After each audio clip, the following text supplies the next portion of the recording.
Okay, we are now on the other side of celebrating the resurrection, and yet we always would have the resurrection in our hearts. So let's look back on where we're at. The Nauvoo is located on the banks of the Mississippi River on the Illinois side.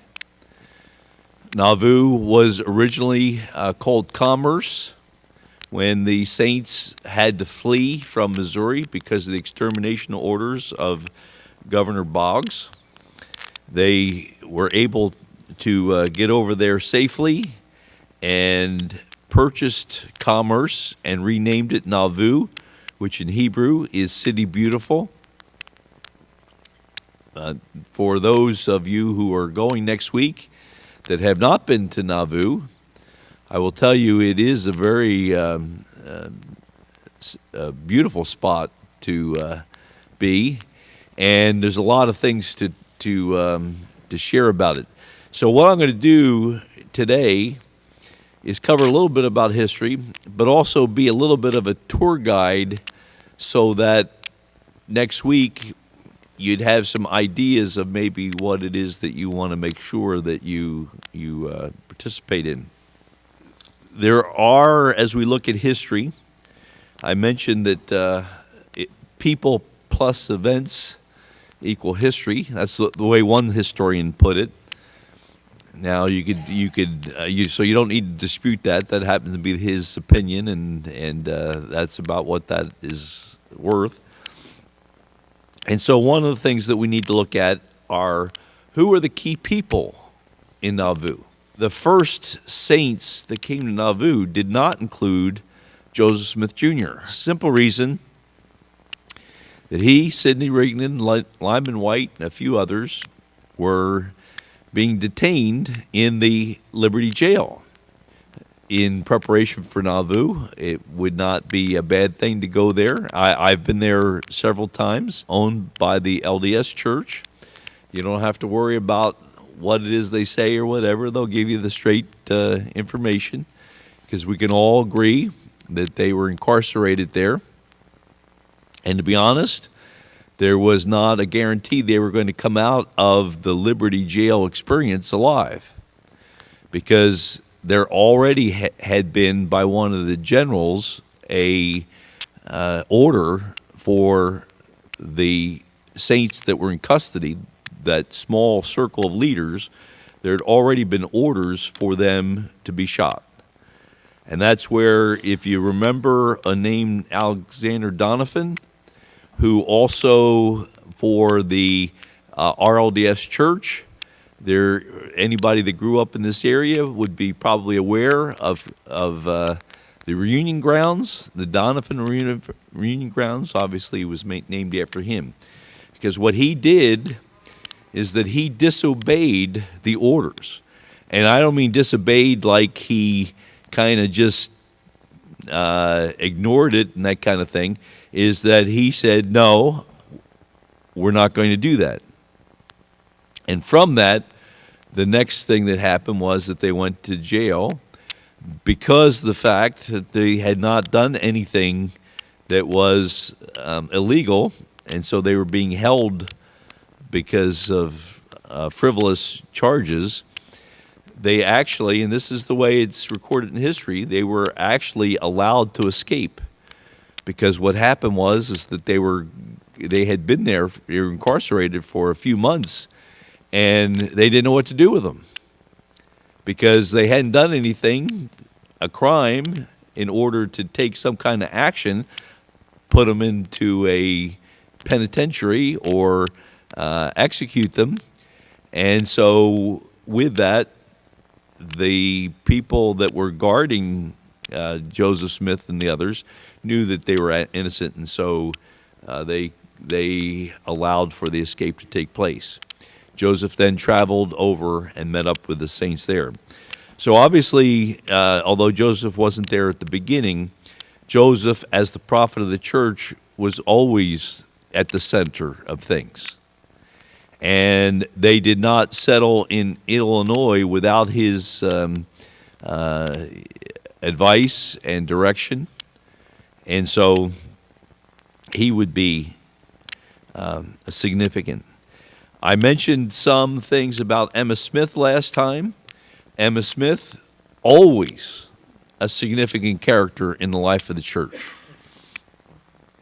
If you remember, I led a class on Emma Smith. If you don't remember about that, is that Emma Smith was one of the most significant historical figures in the life of the church. She was with Joseph when he picked up the plates at Hilcamora. She was with Joseph Smith III when he entered into the Amboy Conference and was ordained as the first prophet of the RLDS Church. And she was the steward over the prophetic line of the church. She raised, when Joseph Smith Jr. was martyred in Nauvoo, Joseph Smith III was only 11 years old. It was Emma Smith who raised them through those significant years. And what happened was she had 3 children, and she was also pregnant with her 4th child when Joseph died. There was Joseph III. Now, I will say this, they had other children, and they did have daughters who were very significant, and they had children that had passed away. But those who were surviving when they made when Emma made the trip from Missouri to Nauvoo were Joseph III, Frederick, and that's why you see Frederick so often in the names of the Smith lineage. There was Alexander Hale, and then when Joseph was martyred,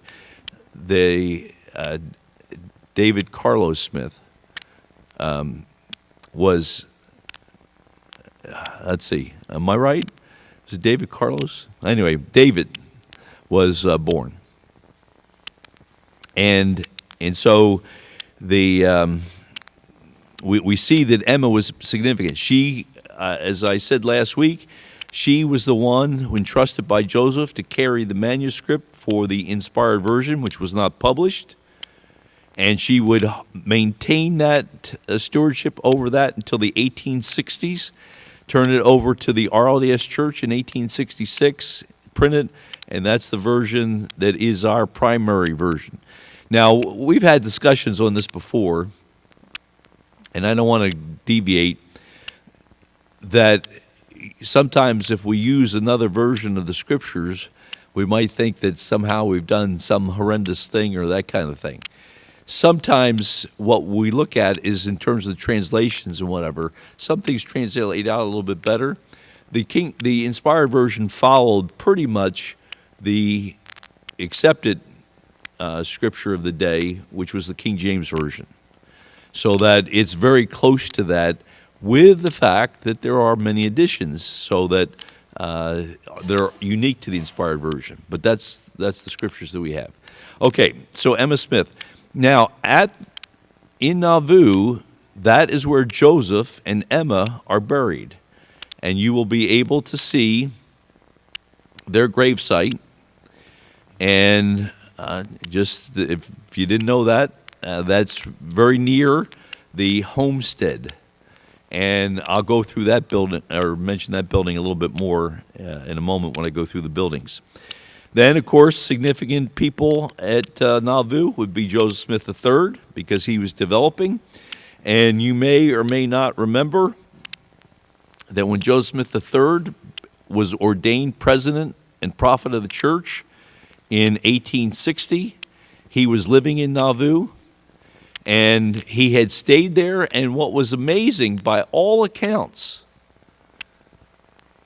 the people of Nauvoo, non-church members, absolutely loved Joseph Smith III because he was exemplary as an individual.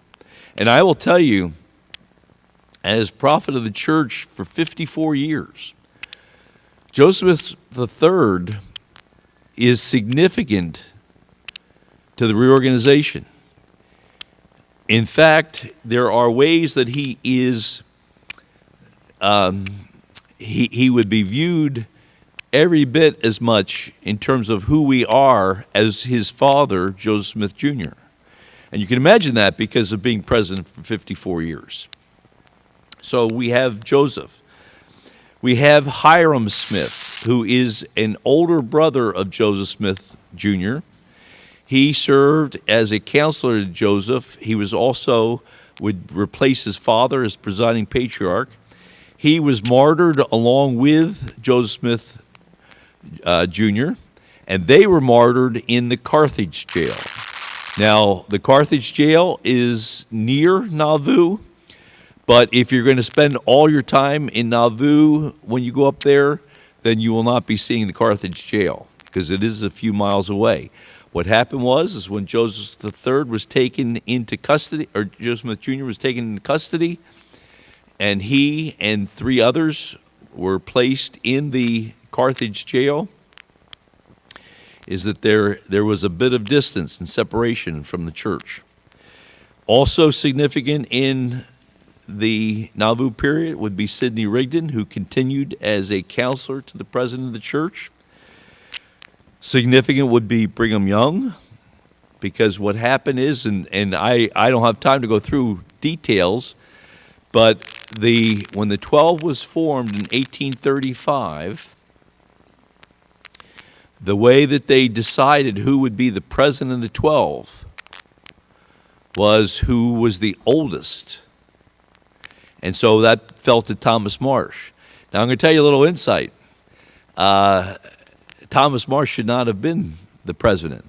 What they found in going back through the records, that he had mistakenly thought that he was born in 1799 instead of 1800, and if they had known his birth date, it would have been someone else who would have been the president of the 12.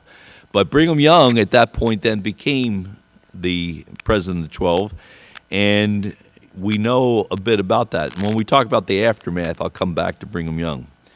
There were other individuals, such as John C. Bennett, who was the quartermaster of Illinois, who joined the church.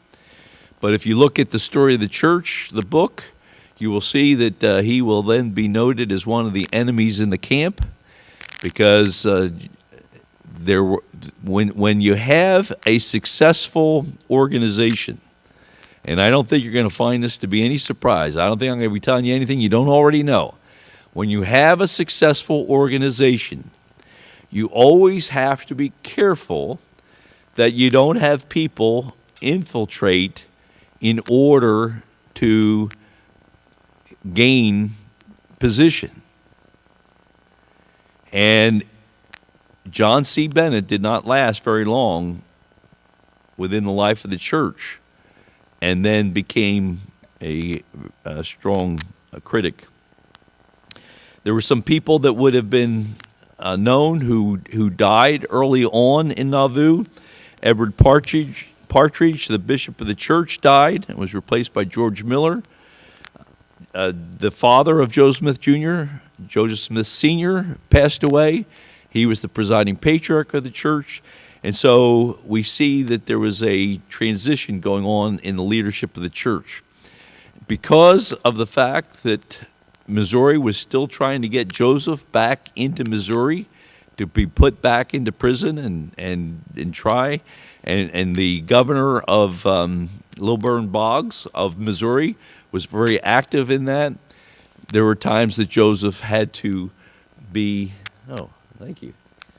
there were times that Joseph had to be in a place of hiding and that kind of thing, because there was a fear for his life. And of course, we know eventually what happened was that he was martyred. So that gives you an idea of some of the characters, but that's certainly not all the characters. Now, the next thing that I wanted to do is look at some of the buildings in terms of when you go there. What is it that you want to make sure that you see? Well, both the Community of Christ and the LDS have visitor centers. Now, understand that they will tell their story the way they see it. Now, I just say that because their story isn't the same as within the Restoration. But I just say that so that when you go in there, you're going to even hear between the Community of Christ Visitor Center and the LDS Visitor Center, you're going to hear a bit of a different story because of the way things would eventually come out. And I want to cover the aftermath here in a bit. Okay, so the visitor centers are areas that you would want to see. There are also, in terms of buildings, there's what is called the homestead. That was the first residence of Joseph Smith and Emma. And there's an interesting story there because after Joseph was martyred, there was a period of time that Emma went back into the homestead. And the people that were opposed to the church, and because things were really got tumultuous there in 1844. We had Joseph and Hiram martyred. And so Emma now was a widow. She moved back into the homestead, and there she had a crate, and in that was the manuscript of the inspired version. And there were those who came into the house and warned her that they were going to burn the house down. And Emma refused to leave. In fact, we know they were serious because it is documented that there was some damage done to the back of the homestead, but it did not catch on fire. Why did she refuse to leave? Is because Emma Smith was the protector of the inspired version manuscript, and she was not going to leave that house. And I am looking at Emma Smith's life, is that she was one of the great witnesses, one of the great persons in the early days of the church, and her impact is felt so strongly down through the ages. The homestead is very close to the river, and across the way you will find the Nauvoo mansion and the Nauvoo house. These were places of boarding. They were near. Joseph Smith always lived down in that area, and he lived there and had these two buildings built so that when people would come in to visit and to want to see Nauvoo, is that he would have an opportunity to visit with them and tell the story. And there are writings of people who were not members of the church about their visit and how honorable Joseph Smith was in terms of their as a host and in terms of treatment and that kind of thing. Those are two places that you're going to want to see because the Nauvoo mansion is not fully what it was back then in terms of rooms, but those are places that are still in existence. Another place, which might sound strange, is the Red Brick Store. Red Brick Store is not far from the homestead. Red Brick Store was on the second floor, the office of Joseph Smith Jr. And it is been testified by some people from that particular day that it was in the upper room of the Red Brick Store that Joseph Jr. blessed his son Joseph Smith III to become the prophet of the church. So you'll want to see that. Now I say that because you could pass by that and say, "Oh, Red Brick Store, why would I want to go in there? Because it's a store." Well, I think you'll want to see that place. Also, there's a 70 Hall. As a 70, I have a partiality to that, but the 70 were a group in that day that were pretty unified. And the 70 as a missionary body was very active in going out and creating missionary openings, and so it's an area that's still down in that part that's near the river, and so you'll want to see 70 Hall. You'll want to see the Nauvoo Temple. Oh, by the way, the red brick store is not the original one. That burnt down, and it was replaced in around 1979, 1980. The Nauvoo Temple is not the original. That also was destroyed by people who were opposed to what was going on in Nauvoo. And the LDS, however, at the beginning of this century, replaced it and did it pretty accurately. However, I will tell you, you will not be able to go in because you don't go into LDS temples. There's to them, and I know this from my visits and meetings with them, it's a very sacred place, and everybody has the right, and we should respect those places. But so you'll be able to look at it from the outside. You'll see that it has a very commanding position in the town of Nauvoo. Okay, I'm just making sure I get covering all the buildings. Now, I invited Dane. Dane, if you'll share a little bit about David's Chamber, because this is a location that also has been well known in the history of the church. Yeah, right before you get into Nauvoo, coming up Highway 96, and on the east side is David's Chamber, and there's a waterfall there, and that was a place that David H. Smith retired many times for inspiration and just time to be alone, and thanks to that inspiration and his time there, we have many of our beloved hymns in the hymn book, and as well as some poetic writings, and I believe he's also an artist of some extent there, so did some drawings and paintings, and but there is a pathway that leads down from Camp Nauvoo, so you can go get into the camp and then walk down there, and probably the early morning would be the best time to go down there, and just if you want to spend some time meditating and such. Last time, this is the second time our branch has been to Nauvoo. We did so about 10 years ago, and Jeff and I went up, and I just tell a little story about Jeff. That was the first place we stopped at, and Jeff was just so excited to be there. He says, I'm actually at a place that one of our church fathers was at, and he was just so excited to be there. And just a little side note, too, about Jeff is that, we love the hymn, Let Us Pray for One Another. And Jeff has written a fifth verse to that. He has his own rendition of Let Us Pray for One Another. And it's very, very inspiring there. So. Yeah, I had misspoken about his middle name. It is David Hiram Smith. In the late 1980s and early 1990s, I had a very close relationship with Lynn Smith.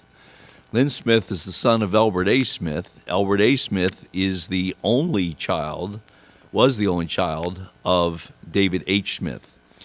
I saw the paintings. They were in Lynn Smith's home. There was a painting of the Nauvoo mansion and a woman in front of it, and I will tell you, I've seen that on Herald's and other places, very recognizable picture or painting. There was also a painting of Lehi's vision, and there was a painting also in Nauvoo where there are children sitting on the grassy area near the river, and one of them is believed that David H. Smith painted himself into the picture of the little boy that's looking a certain way. To see those pictures, the originals, was magnificent.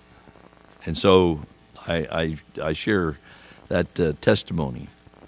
Okay, So that covers places.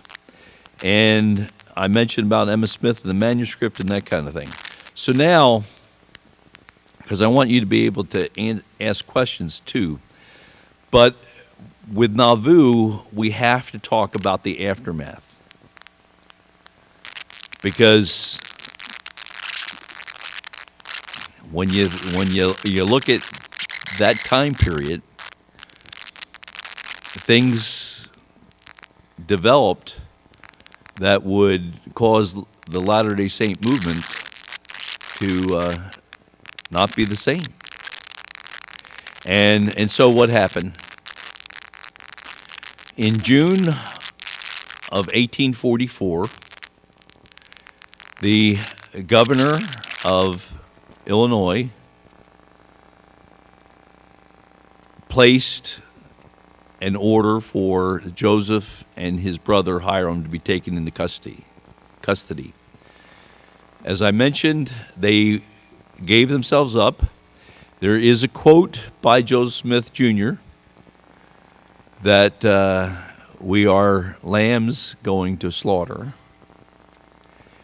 And so he knew that his life would be at risk.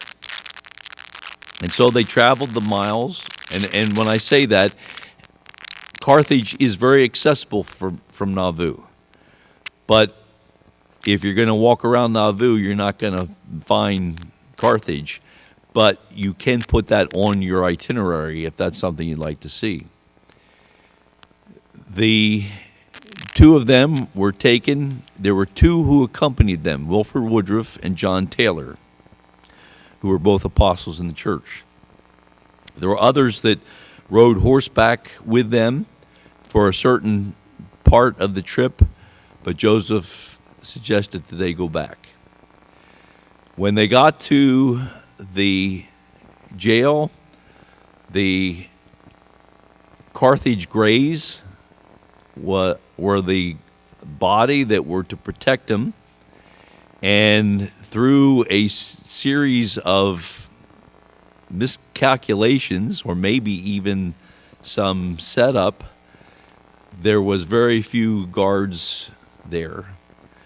On June 27th, 1844, there was a mob that came. Joseph and Hiram were on the second floor, and they entered in. And I will tell you, I've read some books on this. I could give you the account, but we don't have time to go through the account. But even things that were said and that kind of thing. But they knew that they were in great danger because they did have a couple of pistols because they got smuggled in by church members who had visited with them for their safety, not for them to try to break out or harm somebody else. And so they had that. But this mob came in, and the two of them, as we've said, were martyred. The news, when it hit back at Nauvoo, as you can imagine, would have been traumatic for the people. And the bodies were brought back and laid out in I believe it was in the mansion. And the people viewed that. Now, Joseph's gone.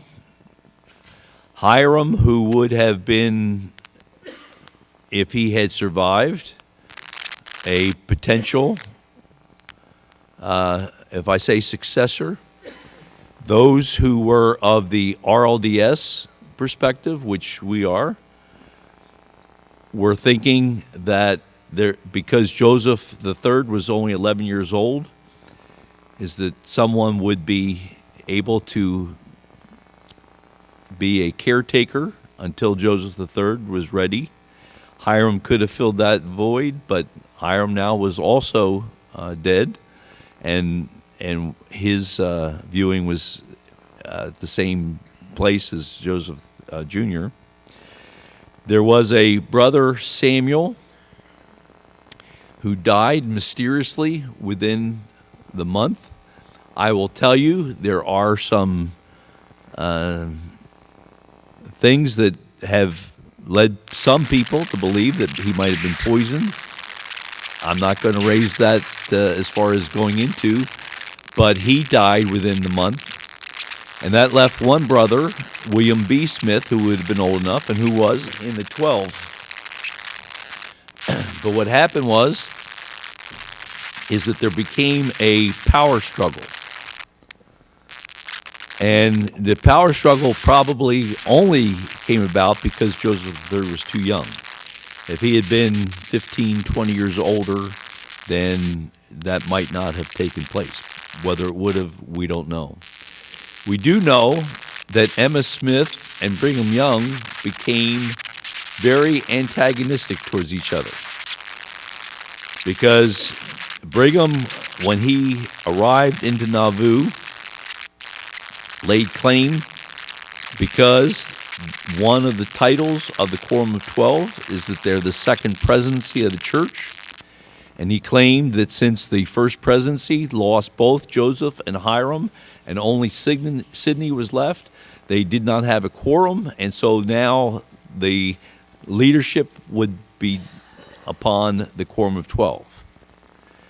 And Brigham had, over the couple years that he had been the president of 12, had done some things like go to England with 8 of the apostles, and so he had a pretty strong support in amongst that group. The battle for power took place. Sidney Rigdon was refuted and would eventually leave, and he would travel to the east, settle in Pennsylvania. There would be a person who would join that church, James Bickerton, and to this day, it's a small group, but they're called the Bickertonites. There was J.J. Strang, who was a relatively newcomer to this position in the church, who believed that he had a letter that commissioned him to become the president of the church, and so he took out north, and actually some of the people who were in the beginning of the RLDS church initially followed J.J. Strang. And he would eventually go up into Michigan, and he would be killed up there by gunshot. But we're not covering those things. There was a group that went to Texas under Lyman White. There was a group Charles Thompson, who used the name Benimi and went to Iowa and formed a group. There was Alpheus Cutler, who had been the stonemason for the Nauvoo Temple, and he formed a group. And so we had all these groups coming. So how did the RLDS Church come about? Well, you've heard this word many times.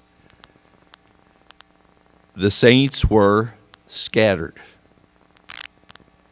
and they were adrift, and they didn't know what to do. Some of them maintained branches. Some of them would move around from some of these different groups to see if there was authority. Now, I'm going to go a little bit beyond Nauvoo here. On November 18th, 1851, Jason Briggs, who was an elder in the church, was 3 miles outside of Beloit, Wisconsin, had been a participant for a short period of time with J.J. Strang, believing in the church founded through Joseph Smith Jr., decided to offer prayer. He got off of his horse 3 miles out from Beloit on the prairie, and he offered a prayer, and he was given a message. In that message, it was that all of these groups were not acceptable to the Lord, and that the Lord, in his own due time, was going to call upon the lineage of the seed of Joseph for the one who would be mighty and strong. Now, I could lead a class on the mighty and strong because there's something we have to understand about that. in section 104, it talks about the one who is president of the high priesthood would lead like unto Moses. The one initially called mighty and strong in Psalms it was actually phrased strong and mighty, and that was in reference to the coming of the Lord Jesus Christ. So Jason Briggs had this message. He took it back to his congregation. They believed after prayer that it was the Lord's word. They sent it out to those places, the scattered saints, and to the branches that were not identified with these other groups. And they gathered together in the 1850s. And in 1853, they held conferences in January, March, and April. They approved the message through Jason Briggs, and they organized the church on April 6, 1853. However, what was missing was the president of the church, who would be, they were believing to be the oldest son, Joseph Smith III. And what they did is that they named Jason Briggs as president pro tem, which means it's just temporary. He's filling in until the rightful person comes along. They sent out some elders to visit with Joseph Smith III. Joseph Smith III said that he understood what they were trying to do and what they were saying, but he said, I don't have an experience, and so I'm not going to accept. We know sometime in the fall of 1859, he had that experience, and it's recorded, but again, there's not time to go through it. But in that experience, in 1859, he then decided to call for three of the leading people that he knew in what had become and would become the RLDS Church. William Marks, William Blair, and Israel Rogers. William Marks would become a counselor. Blair would become it was already an apostle, and eventually would become and actually succeed William Marks as a counselor, and Israel Rogers would become the first presiding bishop of the reorganized church. He had those three men, and so when they came, he gave them the information that he had experienced. But what he was telling them was, I'm going to be the president of the church if the people accept me. But understand, I will not be dictated to. In fact, when he came to the Amboy Conference on April 5th is when he showed up with his mother, Emma. When he came in April 5th, he came to a prayer service. Zenas Gurley was standing up front at the prayer service, and he was not aware that Joseph III was going to enter in. And it's reported that when Zenas Gurley looked at Joseph and recognized who he was, is that he was, as you could probably understand, speechless. And then the people turned to look at what Zenas was looking at, and you could imagine, and you can imagine, because we are in a scattered condition, what it was like to see the person who, through revelation, was prophesied to come forward. Now, you see what happened from that point. I felt that I needed to go a little further beyond just Nauvoo, because Nauvoo's not the rest of the story. It's not the end. It was something that happened, and now to look at it in terms of history, in terms of meaning, is what we have always been aware of, and we've used this term in our day, of a sifting process, is that there were those who were sifted out in the 1840s and 1850s. We know of some of the large groups that have formed from that experience, and we're not part of them. But there was difficulty there. There was trouble there. And so, whether that was the primary way the Lord wanted to have things come about, we'll have to ask Him when we get to the other side. But what we do know is that's what happened. And so what we see is the roots of the reorganization. And what I want to impress is that if you look at the personality of Joseph Smith Jr. and you look at the personality of Joseph Smith III, they could not have swapped in history, because that's not where their gifts and talents were. I don't believe Joseph Smith III would have been effective in terms of bringing forth the Book of Mormon and what was to take place in the 1830s to get things started. His personality was much more reserved, much more sedate, very wise, a strong individual. But I also don't believe that Joseph Smith Jr. would have been suited for the coming forth of the reorganization. That let's accept the fact that as Esther was called for such a time as this, that these two individuals were called for the time in which they served. And so what we find is within the organization is we see an evaluation of the early days of the church.